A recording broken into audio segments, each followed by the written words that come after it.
आएगा आपका Venn diagram आएंगे इसमें। सबसे पहले आपके वेन डायग्राम जो था वो कोई जॉन वेन थे, उन्होंने क्या किया था, अपने ही नाम से वेन डायग्राम नाम रख दिया इसका। ठीक है जी।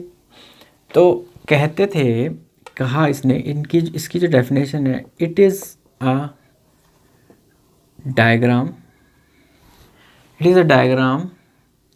in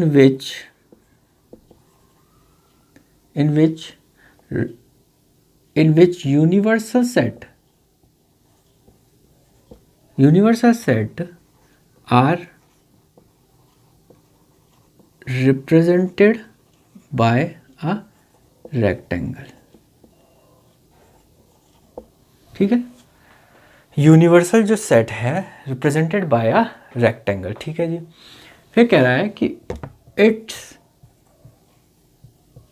subset are represented by closed curved, usually circle। कहता है कि ये it is a diagram in which universal set are represented by rectangle, कि रेक्टेंगल के अंदर कोई यूनिवर्सल सेट को रिप्रेजेंट करेंगे हम, रेक्टेंगल के अंदर यूनिवर्सल सेट को रिप्रेजेंट किया जाएगा कि, और उसी के अंदर जब क्या होगा, सबसेट भी बनेंगे। तो उन सबसेट को रिप्रेजेंट करने के लिए हम क्लोज कर्व का सहारा लेंगे, जो कि यूजुअली सर्कल के रूप में होगा। अब वो सर्कल जो है वो ऐसा भी है, ठीक है, और वो इलिप्स अभी आपने पढ़ा नहीं, वो हम देखेंगे, आगे पढ़ेंगे। तो वो कुछ ऐसा भी हो सकता है, ऐसे अंडे का शेप में भी हो सकता है, ऐसा भी हो सकता है। ठीक है, तो ये चीज़ उसने बोली। अच्छा, अब इसमें एक एग्जांपल देखते हैं कि वो बोलना क्या चाह रहा है। तो ये बोलना चाह रहा है कि कोई यूनिवर्सल सेट है, उसके एलिमेंट्स है 1 2 3 4 5 6 7 एंड 8, ऐसे कुछ सेट है। सेट यूनिवर्सल सेट है, 8 9 10 कर देते हैं। ठीक है, 10 कर देते हैं जी, 10 हो गया। तो हमने यूनिवर्सल सेट बनाया, इसको आप अंदर भी रिप्रेजेंट कर सकते हैं एंड बाहर भी रिप्रेजेंट कर सकते हैं। तो मैंने अंदर कर दिया। ठीक है जी। उसके अंदर एलिमेंट्स हैं 1 1 2 3 4 5 6 7 8 8 9 एंड 10। ठीक है, ये हो गए। तो इसी के अंदर कोई एक सेट था, उसको रिप्रेजेंट किया उसने। उसके अंदर जो एलिमेंट्स थे वो कितने थे कि वो ऐसे थे 2 3 5 6 8 एंड 9। अच्छा, जो बी जो सेट था उसके अंदर एलिमेंट्स थे 5 एंड 6। ठीक है, तो इसमें आप क्लोज्ड कर्व्ड कैसे बनाएंगे? तो उसने उसको ऐसे किया, ऐसे, ये। ठीक है, सर्कल के रूप में बनाया उसने उसे। ठीक है, तो इसके अंदर आ गया 2 3 5 6 8 9। अब जो है ये भी इसी का सबसेट है 5 6, तो उसने इसको ऐसे कुछ कर दिया। ठीक है, तो ये वेन डायग्राम बोलता है, वेन डायग्राम ने क्या बोला कि जो यूनिवर्सल सेट है उसके कुछ सबसेट निकल के आएंगे, जिनको आप रिप्रेजेंट करेंगे किससे? सर्कल से और क्लोज कर्व से। तो क्लोज कर्व किसके रूप में हो सकते हैं? वो सर्कल के रूप में हो सकते हैं। ठीक है, वो सिर्फ सर्कल के रूप में ही होंगे, ये आपने देख के चलना है। ठीक है जी। तो अब हम थोड़ा आगे पढ़ेंगे, इससे आगे आएगा आपका ऑपरेशन ऑफ सेट्स। तो हम ऑपरेशन ऑफ सेट्स देखते हैं। इसमें आपका ऑपरेशन ऑफ सेट्स में सबसे पहले जो है वो आएगा यूनियन। ठीक है, यूनियन देखते हैं। Operation of sets,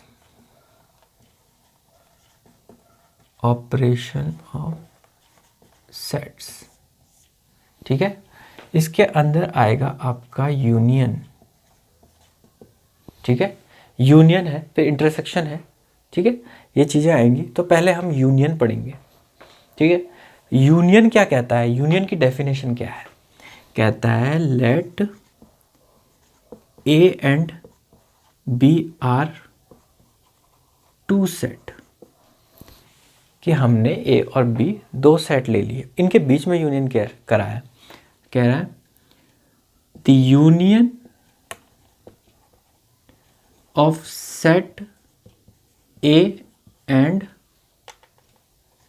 set B, या इसको यहीं पे कर देते हैं। The union of set A and B, it consist, कहता है it consist all the elements of A, all the elements of set A and all the element of and the all element of set B, ठीक है, B common element, कहता है common element जो है being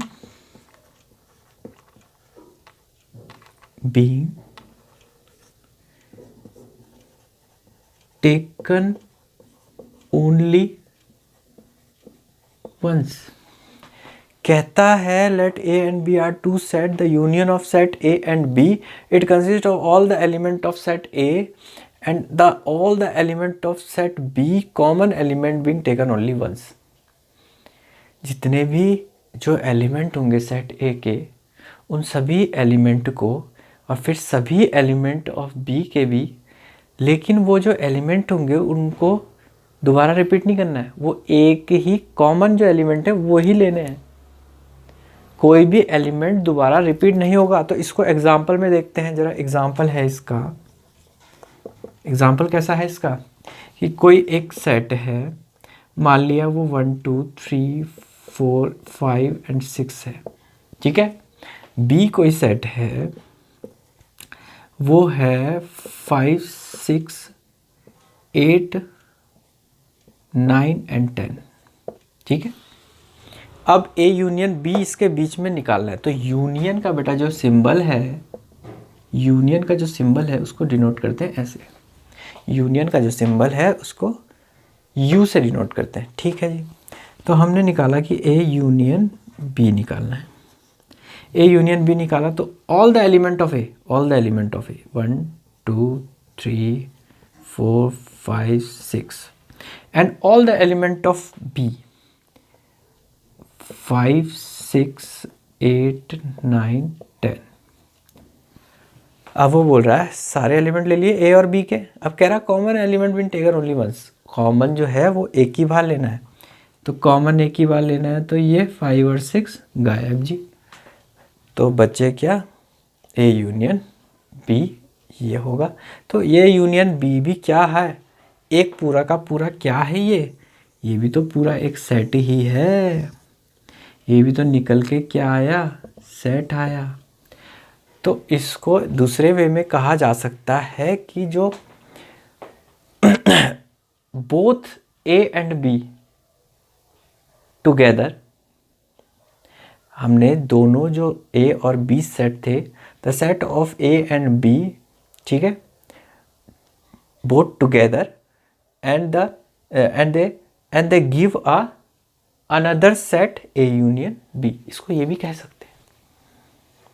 वो दूसरा, जब हमने दोनों सेटों का वो किया, कंबाइन किया, तो उसमें से जो सेट निकला वो भी तो क्या निकला, ए यूनियन बी, मतलब वो भी तो एक सेट है। ठीक है, तो ये चीज़ इसने हमें बताई। अच्छा, इसमें ठीक है, इसमें ज़रा सा एक एग्ज़ाम्पल और कर लेते हैं बेटा, एक एग्ज़ाम्पल और, तो एक एग्ज़ाम्पल और करेंगे इसमें, ठीक है। तो एक एग्ज़ाम्पल और कैसे करेंगे, ये वाला एग्ज़ाम्पल कर देते हैं थोड़ा सा, कि ए सेट है कोई, ए ई आई ओ यू, ठीक है, ए ई आई ओ यू, और बी कोई सेट है ए ई एफ जी और एच, ठीक है। अब बोल रहा है ए यूनियन बी निकालो, तो all the elements of A E I O U, all the element of B A E F G H, ठीक है, all the element of B. अब common element being only taken once, एक ही बार लेना है common element, तो ए ई था, ये ए ई था, तो एक ही बार लेना है, तो हमने एक ही बार लिया, ठीक है, एक ही बार लिया, एक ही बार लिया, तो ये क्या आ गया, ए यूनियन बी आ गया हमारे पास, समझ में आई। अब इसको मैथमेटिकली कैसे रिप्रेजेंटेशन करेंगे आप, मैथमेटिकली कैसे करेंगे, तो मैथमेटिकली देखते हैं, मैथमेटिकली कैसे करेंगे इसको। मैथमेटिकली कह रहा है, मैथमेटिकली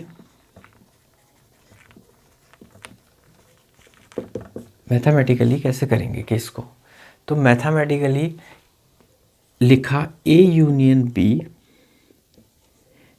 एक्स कुछ एलिमेंट्स थे जो कि बिलोंग कर रहे हैं किन में, सेट ए में, और वही एलिमेंट किस पे बिलोंग कर रहे हैं भाई, सेट बी में भी। एक्स कुछ ऐसे एलिमेंट हैं जो बिलोंग कर रहे हैं ए में, और वही एलिमेंट किस में बिलोंग कर रहे हैं, बी में भी बिलोंग कर रहे हैं।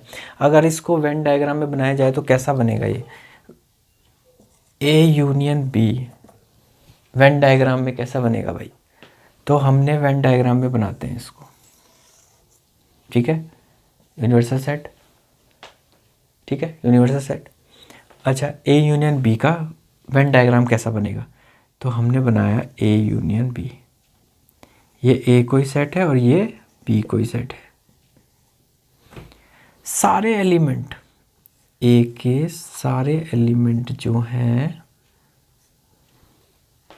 वो बी के भी जितने भी एलिमेंट हैं वो सब ऐसे दिखाएंगे, ठीक है, ए यूनियन बी हो रहा है, ए के सारे एलिमेंट बी में भी हैं, ए के सारे एलिमेंट बी में भी हैं, तो इसको यहाँ पे ऐसे लिख लेंगे, ए यूनियन बी का ये वेन डायग्राम आ गया जी आपका, ठीक है, ऐसे करना है आपने। अब इसकी कुछ प्रॉपर्टीज़ हैं वो कर लेते हैं पहले, ठीक है, प्रॉपर्टीज़ देखते हैं यूनियन की प्रॉपर्टी, इसको रब कर देते हैं,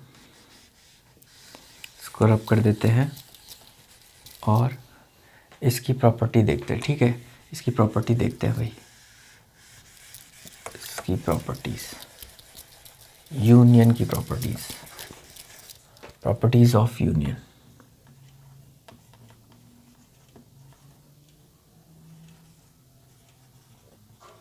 तो यूनियन की जो प्रॉपर्टी है, जो फर्स्ट प्रॉपर्टी है वो क्या कहती है कि कहता है A union B, B union A ऐसा है, तो इसको कहेंगे कॉम्यूटेटिव लॉ, कॉम्यूटेटिव लॉ है ये।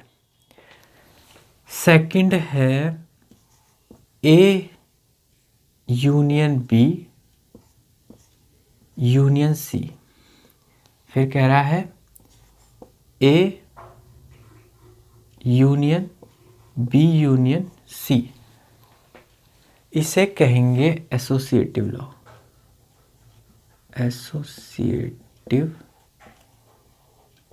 लॉ, क्या कहेंगे, एसोसिएटिव लॉ। थर्ड जो है ये थोड़ा सा ब्लैक बोर्ड जो है ऐसा हो गया है, ठीक है। थर्ड जो है कि हमने ए यूनियन फाई किया, किसी का अगर हमने क्या किया, फाई के साथ यूनियन किया तो क्या आ जाएगा भाई, उसका फाई के साथ हो रहा है तो भाई वही एलिमेंट आ जाएगा ना, ठीक है।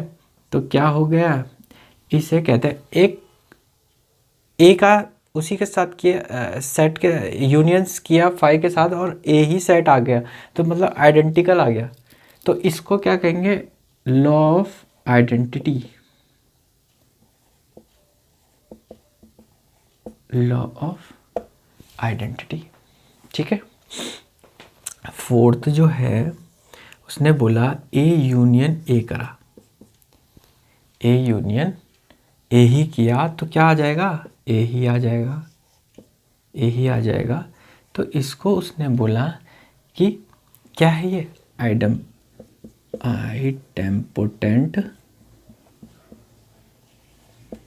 आइडेम्पोटेंट लॉ, इसको उसने नाम रखा आइडेम्पोटेंट लॉ, ठीक है।